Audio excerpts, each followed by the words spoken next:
Hello বন্ধুরা, আমি পায়েল। তোমাদের সকলকে আমার চ্যানেল অগ্নিশা সায়েন্স ক্লাসে স্বাগত। তোমরা যারা প্রথম আমার ভিডিও দেখবে, ভালো লাগলে অবশ্যই জয়েন করো, সাবস্ক্রাইব করো আমার চ্যানেলে।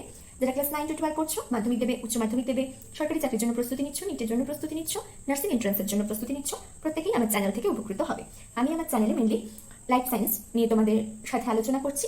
লাইফ সায়েন্স পড়াতে গিয়ে আমার যেটুকুনি রসায়ন বলতে হয়, আমি সেগুলো তোমাদের ডিসকাস করে দিই। যারা সরকারি চাকরির জন্য প্রস্তুতি নিচ্ছ, 9-10-এর যতগুলো ভিডিও আমি দেবো পড়ানোর টপিক, কোয়েশ্চেন অ্যান্সার আলোচনা, অবশ্যই সেগুলো দেখো। আর তাদের জন্য কোয়েশ্চেন অ্যান্সারের আমি আলাদা ভিডিও বানিয়ে দিচ্ছি। যে সমস্ত প্রশ্নগুলো তোমাদের আসে সরকারি চাকরিতে, আমার চ্যানেলে দেওয়াও আছে কিছু কিছু, যারা দেখোনি গিয়ে দেখে নিও। প্লে লিস্টে গিয়ে তোমরা যদি চেক করো তাহলে সেখানে দেখতে পেয়ে যাবে। আজকে আমি মেনলি যেটা তোমাদের পড়াবো সেটা হচ্ছে ক্লাস 9 চ্যাপ্টার 2 জীবন সংগঠনের স্তরে। আমি কোষ নিয়ে এখন তোমাদের আলোচনা করছি। এর আগে আমার তোমাদের সাথে ক্লাস 9 চ্যাপ্টার 1 এর অনুশীলনী আলোচনা হয়ে গেছে। আমি সাতরা পাবলিকেশন মেনলি ফলো করি। সাতরা পাবলিকেশন ফলো করলেও আমি কিন্তু অন্যান্য বই, ছায়া প্রকাশনী প্রান্তিক চেষ্টা করি অনুশীলনীটাকে কভার করে দেওয়ার। ক্লাস 10-এরও আমার অনুশীলনী ফার্স্ট চ্যাপ্টার, সেকেন্ড চ্যাপ্টার দেওয়া আছে। যারা দেখোনি দেখে নিও, যাদের প্রয়োজন। কারণ তোমরা অনেকেই জয়েন করছো, আমি তো জানি না তোমরা কি কোন ক্লাসে পড়ো।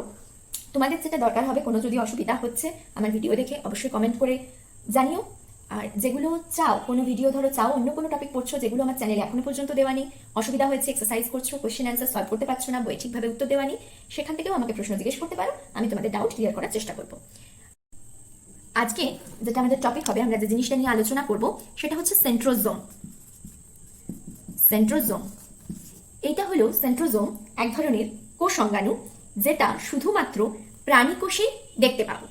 সেন্ট্রোজোমটা আদর্শ কোষ, মানে ইউক্যারিওটিক কোষের কেবলমাত্র প্রাণী কোষের মধ্যেই আমরা সেন্ট্রোজোমটা দেখতে পাই। ঠিক আছে, সেন্ট্রোজোমের মধ্যে কি থাকে? সেন্ট্রোজোম যেটা রয়েছে প্রাণী কোষে, কোষ বিভাজন যখন হয়, আমাদের একটা গাছ যেমনি ছোট থেকে একটা বীজ থেকে, এটা তোমরা দেখেছো, একটা ছোলাকে কিছুদিন ভিজিয়ে রাখলে সেখান থেকে সাদা সাদা অঙ্কুর বেরোয়, তোমরা মাটিতে পুঁতে দিলে সেখান থেকে কিন্তু আমাদের ছোলা গাছ উৎপন্ন হচ্ছে। প্রথমে একটা চারা হচ্ছে, নিয়ে আস্তে আস্তে গাছটা বৃদ্ধিপ্রাপ্ত হয়। সেরকম যদি আমি মানুষের ক্ষেত্রে বলি, একটা মানুষও কি হচ্ছে, ছোট থেকে আস্তে আস্তে বৃদ্ধিপ্রাপ্ত হয়ে বড় হচ্ছে। তো কোষ বাড়ছে, এই বৃদ্ধি হচ্ছে, পুষ্টি হচ্ছে, তার জন্য কোষগুলো তো বিভাজিত হয়। কোষ বিভাজনে সহায়তা করে কোষের যেই অঙ্গাণু, তাকে বলা হয় সেন্ট্রোজোম। এটা প্রধানত প্রাণী কোষেই দেখতে পাওয়া যায়, আদর্শ প্রাণী কোষে। তাহলে তোমরা বলবে যে তাহলে উদ্ভিদ কোষ কিভাবে বিভাজিত হচ্ছে?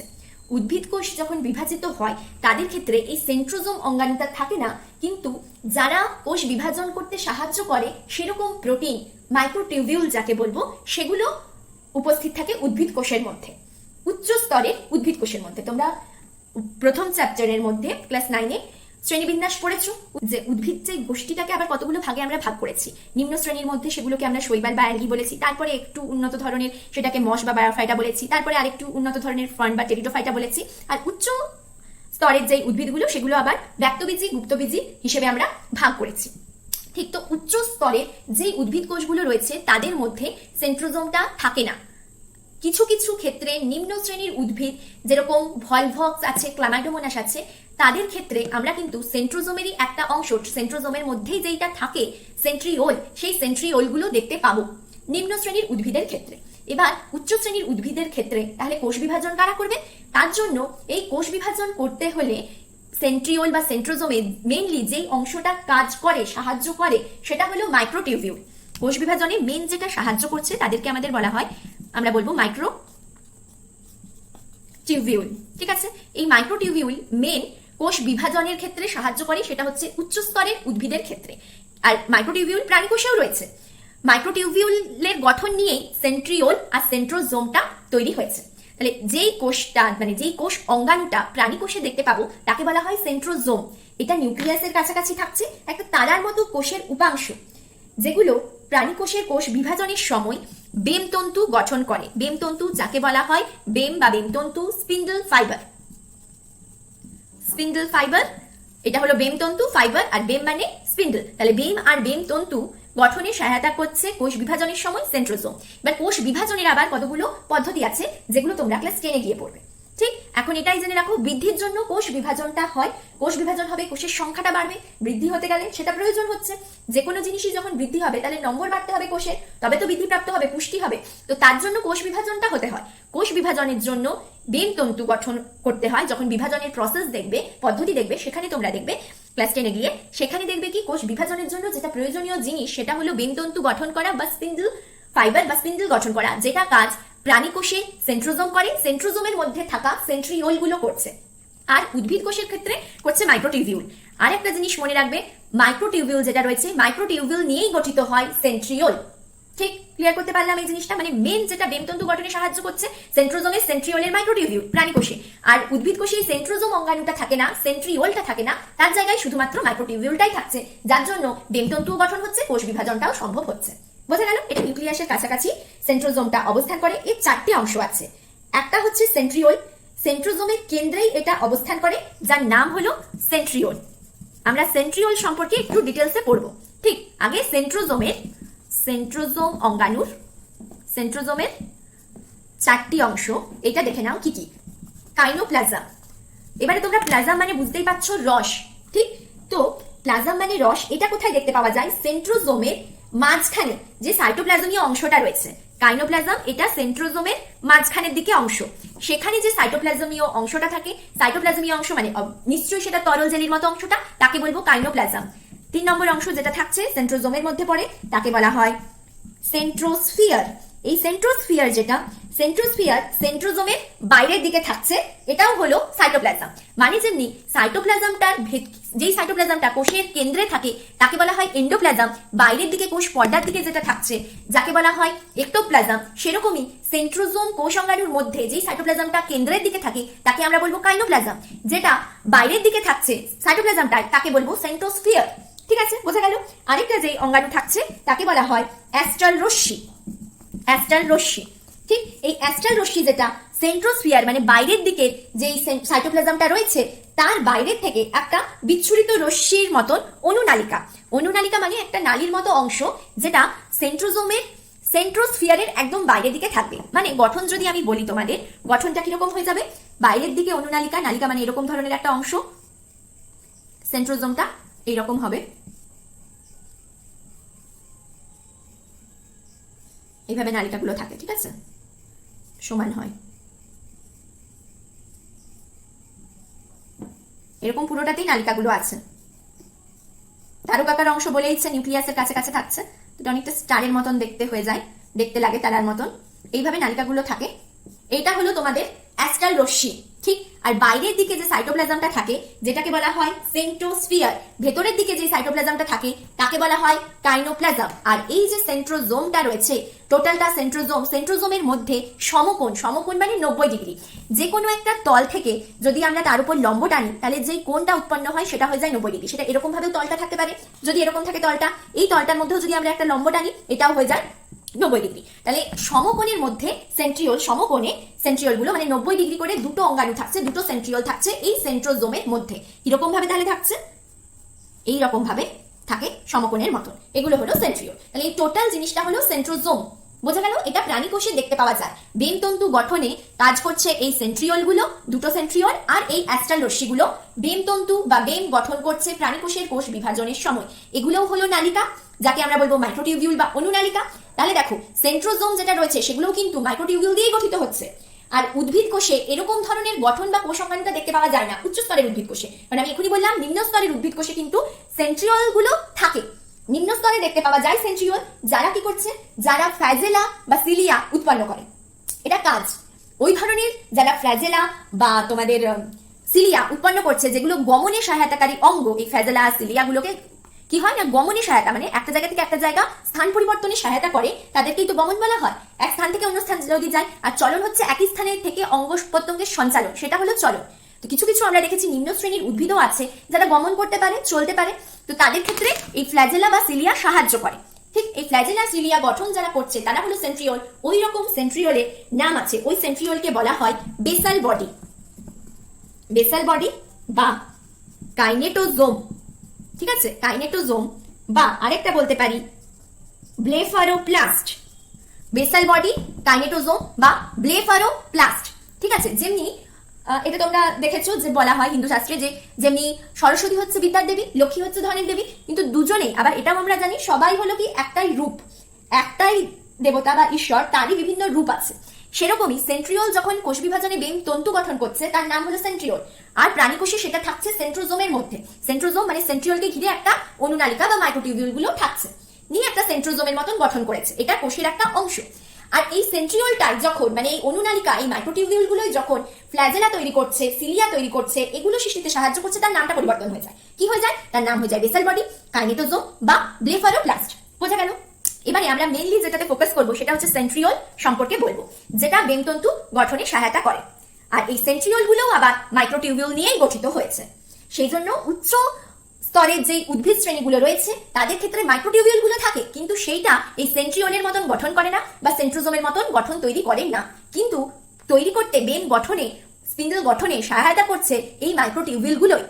সেন্ট্রোজোমের মধ্যেও বাইরে স্ট্রাকচার তারকাকার যে অংশটা রয়েছে, এই যেগুলো রশ্মির মতো যে অনুনালিকাগুলো থাকছে প্রাণীকোষের মধ্যে, যাকে আমরা অ্যাস্টাল রশ্মি বলবো, আর ভেতরে থাকছে দুটো সেন্ট্রিওল, এগুলোও হলো মাইক্রোটিউবিউল। সেন্ট্রিওল গুলোও যেটা রয়েছে, আমি এখন সেন্ট্রিওল সম্পর্কে বলবো এবার তোমাদের। এই সেন্ট্রিওল গুলোও যেগুলো রয়েছে সেগুলোর গঠনটা যখন বলবো বুঝতে পারবে এই সেন্ট্রিওল গুলোও মাইক্রোটিউবিউল নিয়েই গঠিত হয়েছে।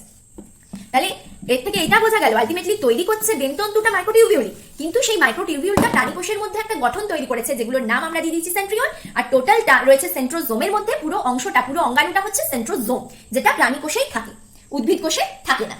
বোঝা গেল পুরো ব্যাপারটা? আর কোষ বিভাজনের যে পদ্ধতিগুলো হয় সেটা তোমরা পরবর্তীকালে ক্লাস 10 এ যখন পড়বে, মানে মাধ্যমিকের সিলেবাসে এটা তোমাদের আছে, কোষ বিভাজন, ক্রোমোজোম গঠন, এগুলো তোমরা তখন পড়বে। এখন শুধু এটুকুনি জেনে রাখো, একটা কোষ যখন দুটো অপত্য কোষ তৈরি করছে তখনই তাকে বলা হয় কোষ বিভাজন। কোষ বিভাজনের সময় নিউক্লিয়াসেরও বিভাজন হয়, সাইটোপ্লাজমেরও বিভাজন হয়, ঠিক দুটোই বিভাজিত হচ্ছে। মানে একটা কোষ আছে, তার মধ্যে নিউক্লিয়াস আছে, বিভাজন যখন হবে নিউক্লিয়াসটাও বিভাজিত হবে, আবার এই সাইটোপ্লাজমটাও বিভাজিত হবে। এবার উচ্চ স্তরের প্রাণী আর উদ্ভিদের ক্ষেত্রে বিভাজনের পদ্ধতিগুলো একটু জটিল হয়, নিম্ন স্তরের ক্ষেত্রে খুব সহজেই এগুলো বিভাজিত হয়ে যায় খুব সরল ভাবে, যেগুলোকে অ্যামাইটোসিস বলা হয়। কিন্তু আরো প্রসেস যেগুলো মাইটোসিস আর মিওসিস প্রসেস পদ্ধতিতে উচ্চ স্তরের উদ্ভিদ আর প্রাণীকোষের কোষ বিভাজন হয়, সেই পদ্ধতিগুলো তোমরা ক্লাস 10 এ পড়বে। এখন এটা জেনে রাখো, কোষ বিভাজনের সময় যে জিনিস তৈরি করতে হয় এমন ভাবে বিভাজিত হয়, সেখানে একটা স্পিন্ডল তন্তু তৈরি হয় বা বেম তৈরি হচ্ছে, সেটা গঠনে সহায়তা করছে সেন্ট্রোজোমের সেন্ট্রিওল। আর যে অ্যাস্ট্রাল রশ্মিগুলো রয়েছে, এই অ্যাস্ট্রাল রশ্মি, সেন্ট্রিওল সবকিছুই সেন্ট্রোজোমেরই অংশ। অ্যাস্ট্রাল রশ্মিগুলোও সহায়তা করে বেমতন্তু গঠনে, কারণ এই অ্যাস্ট্রাল রশ্মিগুলোও হচ্ছে মাইক্রোটিউবিউল দিয়েই গঠিত। আমরা এখন মেইন যেটা এবারে আমরা পড়বো সেটা হচ্ছে সেন্ট্রিওল। এবার যদি তোমাদের কখনো এরকম প্রশ্ন আসে যে সেন্ট্রোজোমের কাজ কি, তাহলে তোমাদের এটাই বলতে হবে সেন্ট্রোজোমের প্রধান কাজ হচ্ছে প্রাণী কোষের বিভাজনের সময় বেম বা বেম তন্তু গঠনে সহায়তা করা। এটাই হলো সেন্ট্রোজোমের কাজ। ঠিক এবার দেখছি আমরা সেন্ট্রোজোমেরই একটা অংশ, যেটা হলো সেন্ট্রিওল, যেটা আমি কি বললাম, এটা একটা সমকোণে তারা থাকছে এই অঙ্গাণুটা। এবার এরা দেখতে কিরকম হয়ে যায়?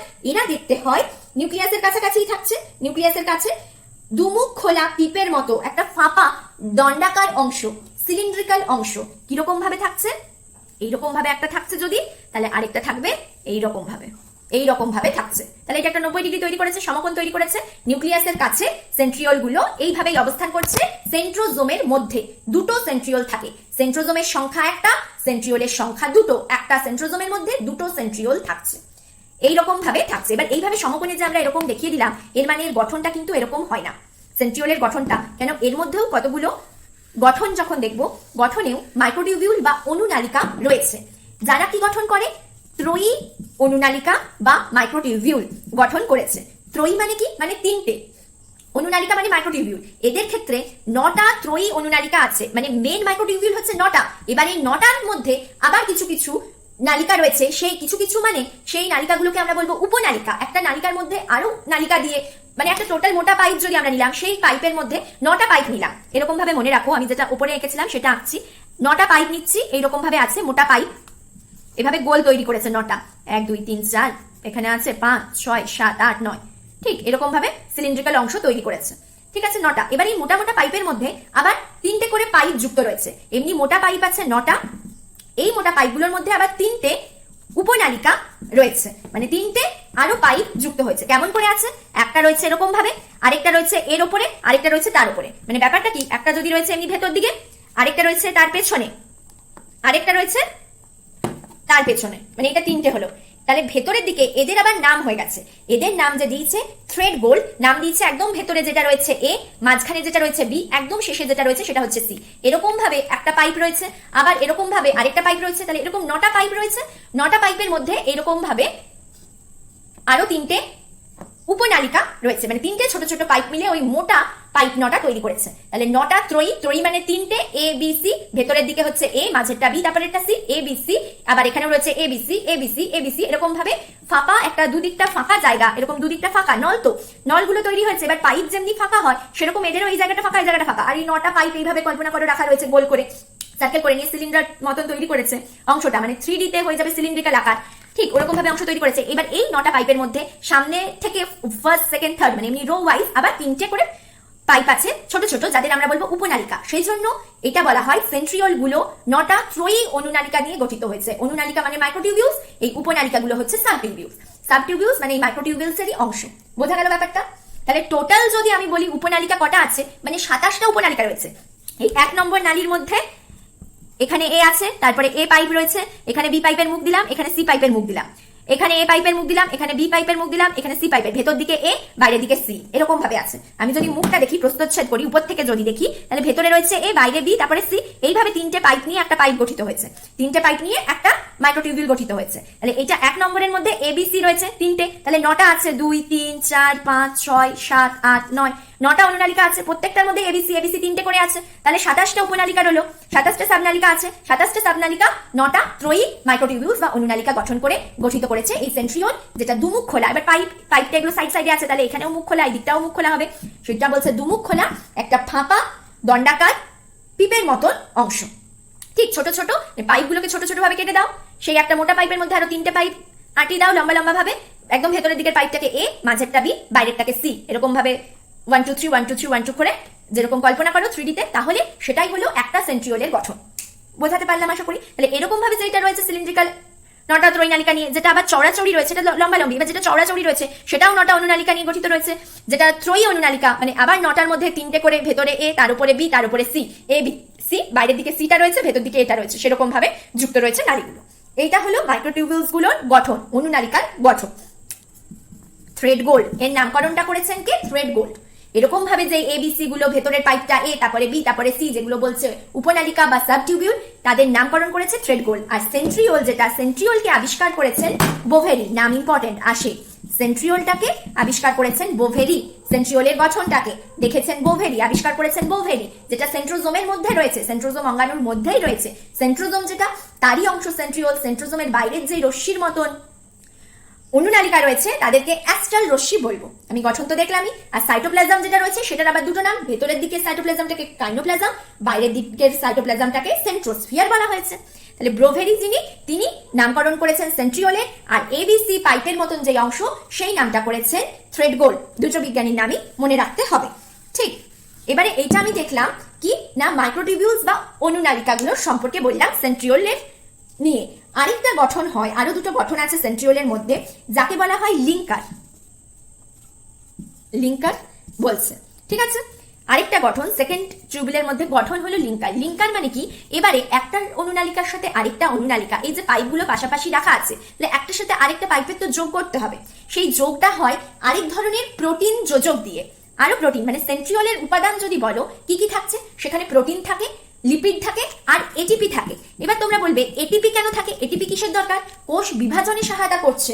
তাহলে সেখানে যে গঠন করছে, বেনতন্তু গঠন, একটা কোষের আকৃতির পরিবর্তন হচ্ছে, সেখানে শক্তির প্রয়োজন নিশ্চয়ই হবে। তার জন্য সেন্ট্রিওলের মধ্যে যেরকম প্রোটিন থাকছে, লিপিড থাকে, এটিপিও প্রেজেন্ট থাকছে কোষ বিভাজনের শক্তিটা প্রদান করতে। কোষ বিভাজনটা যাতে হয় তার জন্য সেন্ট্রিওলে এটিপি থাকে। তাহলে এই যে নটা পাইপ রাখা আছে, এই নটা পাইপের সঙ্গেও তো যুক্ত হতে হবে, একটার সঙ্গে একটা লিঙ্ক থাকতে হবে। তাহলে লিঙ্কটা থাকে কি করে না, এই যে একটা পাইপ, এই যে একটা পাইপ, 1 নম্বর পাইপ, 2 নম্বর পাইপ, 3 নম্বর পাইপ, আমি যদি নাম্বারিং করি, এখানে এঁকেছিলাম এই ভেতরের দিকে এ পাইপ, তারপরে বি পাইপ, বাইরের দিকে সি পাইপ। এই এ পাইপের সাথে একটা এ পাইপের সাথে পরেরটার সি পাইপের লিঙ্ক হয়, একদম লাস্টের প্রোটিন যোজক দিয়ে এইভাবে যুক্ত থাকে এরা। ভেতরে এ থাকছে, বি থাকছে, সি, প্রত্যেকটা এই এটার সাথে এই সিটা যুক্ত হচ্ছে। ঠিক, একে বলা হয় এসি লিঙ্কার। মানে নটা পাইপ তো আছে, নটা পাইপ নিজেদের মধ্যে, একটু আমি ভালো করে আঁকি, দুটো পাইপ নিয়ে বোঝাচ্ছি আমি, ঠিক আছে? তাহলে ভালোভাবে জিনিসটা বুঝতে পারবে। এটা একটা পাইপ আছে, এটা একটা পাইপ আছে, এখানে আরো পাইপ আছে, 1 2 দিলাম, এখানে এটা এ লিখছি, এখানে বি, এটা সি, এখানে এ, এটা বি, এটা সি। একটা এ পরের পাইপের পাশের পাইপের সির সঙ্গে যুক্ত হচ্ছে, আবার এই এটা সি এর সঙ্গে যুক্ত হচ্ছে, আবার এখানে যেটা পাশেরটা সি এর সঙ্গে যুক্ত হচ্ছে। 3 নম্বর 4 নম্বর, তাহলে এইগুলোকে বলা হয় এসি লিঙ্কার। আর এই যে যুক্ত যেটা হয় এটা একটা প্রোটিন দিয়ে, প্রোটিন যোজক, যোজক মানে যুক্ত করেছে দুটো অনুনালিকা মাইক্রোটিউবিউলকে, এই মাইক্রোটিউবিউল গুলো প্রোটিন দিয়ে গঠিত, ঠিক আছে। আবার তাদেরকে যুক্ত করবার জন্য অন্য ধরনের প্রোটিন একটা লিঙ্কার থাকে, এদেরকে এসি লিঙ্কার বলা হয়, এসি লিঙ্কার থাকে। এগুলো হলো সেন্ট্রিওলের গঠন, পাইপগুলো যুক্ত হচ্ছে একটার সাথে একটা, পার্শ্ববর্তী মানে একটা ত্রৈনালিকার এ উপনালিকা যেটা রয়েছে, সাবটিউবিউল গুলো পরবর্তী যে ত্রৈনালিকা তার সি উপনালিকার সঙ্গে যুক্ত হয়ে এসি লিঙ্কার গঠন করে। যুক্তটা হচ্ছে একটা প্রোটিন যোজকের মাধ্যমে, বোঝা গেল। এবারে আরেকটা গঠন হয়, যদি আমরা প্রস্থচ্ছেদ করি সেন্ট্রিওলকে, কেন্দ্র দিয়ে এইভাবে যদি কাটি, প্রস্থচ্ছেদ করে দেখি সেন্ট্রিওলের গঠনটা, তাহলে সেখানে আমরা যে গঠনটা পাবো তাকে বলা হয় ইন্ট্রাসেন্ট্রিওলার গঠন। এবার দুটো জিনিস মনে রাখবে, দুটো টার্ম এগুলো আসবে তোমাদের, মানে বুঝবে। একটা হয় ইন্টার, একটা কথা হচ্ছে ইন্টার, একটা কথা হয় ইন্ট্রা। এই দুটোর মানে কি? ইন্টার মানে দুটো আলাদা আলাদা জিনিস, আর ইন্ট্রা মানে আমার নিজের মধ্যেই যদি হলো। একটা এক্সাম্পল দিদি, যদি দুটো আলাদা স্কুলের মধ্যে কোনো একটা কম্পিটিশন, ধরো ড্রয়িং কম্পিটিশন হচ্ছে বা ডান্স কম্পিটিশন হচ্ছে বা ডিবেট কম্পিটিশন হচ্ছে, দুটো স্কুলের মধ্যে যখন কম্পিটিশনটা হবে তাকে আমরা বলবো ইন্টার। আর যখন এবারে ইন্টার কম্পিটিশনে যাওয়ার জন্য প্রথমে একটা ইন্ট্রা কম্পিটিশন হয়েছে। ইন্টার কম্পিটিশন মানে কি? মানে ক্লাস 7 এর সাথে 8 এর একটা ডিবেট কম্পিটিশন হয়েছে একই স্কুলের, এ স্কুলের সাথেই হয়েছে, এ স্কুলেরই ক্লাস 7, এ স্কুলেরই ক্লাস 8। এই একটা স্কুলের নাম, যে কোনো একটা স্কুল আমি ধরছি, একটা স্কুলের মধ্যে 7 আর 8 এর মধ্যে একটা কম্পিটিশন হয়েছে, 9 আর 10 এর মধ্যে একটা কম্পিটিশন হয়েছে, এরকম কম্পিটিশনটাকে বলা হয় ইন্ট্রা। মানে একটা স্কুল নিজেদের মধ্যেই কম্পিটিশন করছে বেস্ট তাকে বাঁচার জন্য, যারা ভালো তাদেরকে ইন্টার কম্পিটিশনে পাঠাবে। তো নিজের স্কুলের মধ্যে যে কম্পিটিশনটা হচ্ছে সেটা হচ্ছে ইন্ট্রা। ইন্ট্রা মানে নিজের গঠন, আর ইন্টার মানে দুটো আলাদা আলাদা জিনিসের মধ্যে যদি যোগ তাকে বলা হয় ইন্টার। বোঝা গেল? এই দুটোটা মনে রাখবে। এবারে আমরা যেটা এখন পড়বো সেন্ট্রিওলের গঠনটা, সেটা হচ্ছে ইন্ট্রাসেন্ট্রিওলার গঠন। ইন্ট্রাসেন্ট্রিওলার মানে একটা সেন্ট্রিওল তার নিজের ভেতরকার গঠনটা, সেই জন্য এর নাম হলো ইন্ট্রা। সেন্ট্রিওলের নিজের ভেতরের গঠনটা কিরকম হবে? যদি আমরা একটা সেন্ট্রিওলকে প্রস্থচ্ছেদ করি, একটা সেন্ট্রিওল রয়েছে তাকে এইভাবে কাটলাম, যদি সেইভাবে প্রস্থচ্ছেদ করলাম তাহলে কি দেখতে পাবো? কেন্দ্রের মধ্যে গরুর চাকার মতো একটা গঠন আমরা দেখতে পাবো, যাকে বলা হয় কার্ট হুইল মডেল। নামটা শুনেই বুঝে যাচ্ছ, গরুর চাকা, গরু একসাথে থাকলে তাকে কার্ট বলা হয়, হুইল মানে চাকা, কার্ট হুইল মডেল। যখন একটা সেন্ট্রিওলকে প্রস্থচ্ছেদ করব তখন তার মাঝখানে যে স্ট্রাকচারটা আমরা দেখব সেই স্ট্রাকচারটা হয় গরুর চাকার মতো গঠন, যাকে কার্ট হুইল মডেল বলা হয়। এই কার্ট হুইল মডেলের গঠনটা যদি আমি আঁকি কিরকম ধরনের হবে? এরকম প্রস্থচ্ছেদ করছি, যখন এইভাবে একটা সেন্ট্রিওল রয়েছে তাকে এরকম ভাবে প্রস্থচ্ছেদ করলাম, লম্বভাবে কাটলাম, কেটে পরে কি পাবো? এরকম গোল পাচ্ছি, ভেতরে পাচ্ছি এ অনুনালিকা, 9টা ত্রয়ী অনুনালিকা পাবো। ঠিক, তার এখানে এ বি সি, একটা হলো, এটা দুটো, এটা তিনটে, এটা 4টা, এটা 5টা, 6টা, 7টা, 8টা, 9টা ত্রয়ী অনুনালিকা, 9টা মাইক্রোটিউবিউল থেকে নিলাম। এর মধ্যে আমরা ত্রয়ী 3টে যে সাবটিউবিউল আছে সেগুলো দিচ্ছি, A B C, A B C, A B C. গঠনটা কার্ট হুইল মডেলটা দেখতে এই ধরনের হয়। বাইরের নাম একটা দিয়ে দিলাম আমি, ভেতরেরটা এ বি সি, প্রত্যেকটাই হলো A B C, A B C, A B C, প্রত্যেকটারই অমনি নাম। আমি এখানে দিচ্ছি 1 নম্বর, 2 নম্বর, 3 নম্বর, 4 নম্বর, 5, 6, 7, 8, 9, 9টা ত্রয়ী অনুনালিকা আমার আঁকা হয়ে গেল কার্ট হুইল মডেলের মধ্যে। এবার কি বলেছি? লিঙ্কার কি? একটা এর সাথে পরে সিটা যুক্ত হবে, প্রোটিন যোজক দিয়ে যুক্ত করে দিলাম, প্রত্যেকটা এর সাথে পাশের সিকে যুক্ত করে দিলাম, যুক্ত রইল, এটা এসি লিঙ্কার বলা হয়। যুক্ত করে নিচ্ছি। চাকার হুইলের মতন যদি থাকে তাহলে এইখানে মধ্যেখানে একটা অংশ থাকছে, এই যে প্রস্থচ্ছেদ করছি ওটা তো যুক্ত, সেটা লিঙ্কার হলো, এসি লিঙ্কারটা আঁকলাম।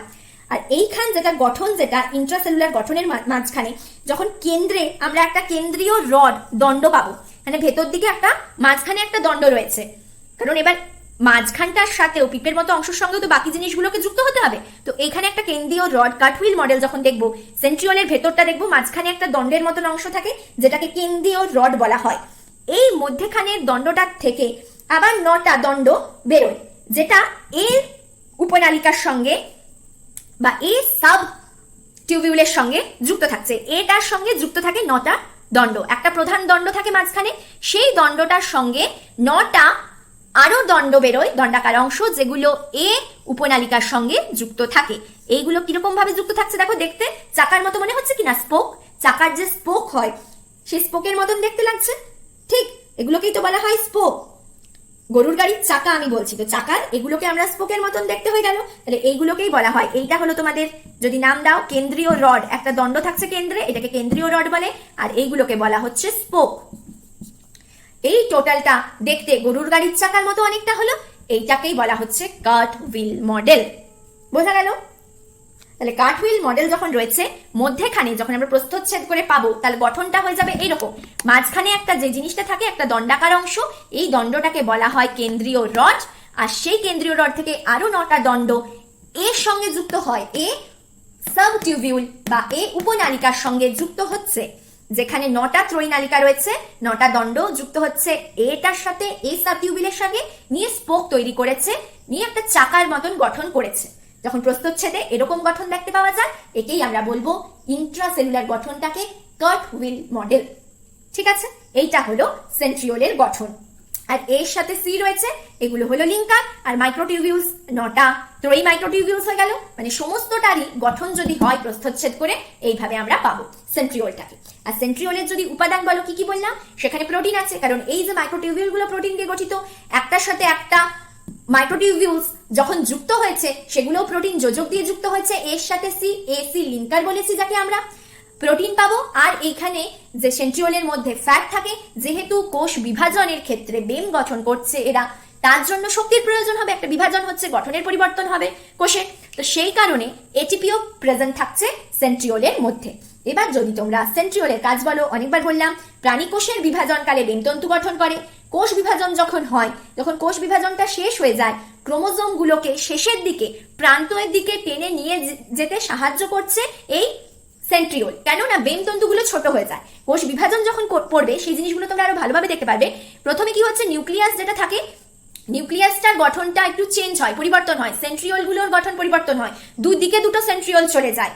ঠিক আছে, নিউক্লিয় পর্দাগুলো অবলুপ্তি হচ্ছে, গঠন পুরো কোষের গঠনের যেরকম প্রসেস হয়, গঠনটা পরিবর্তন হয়ে যায়।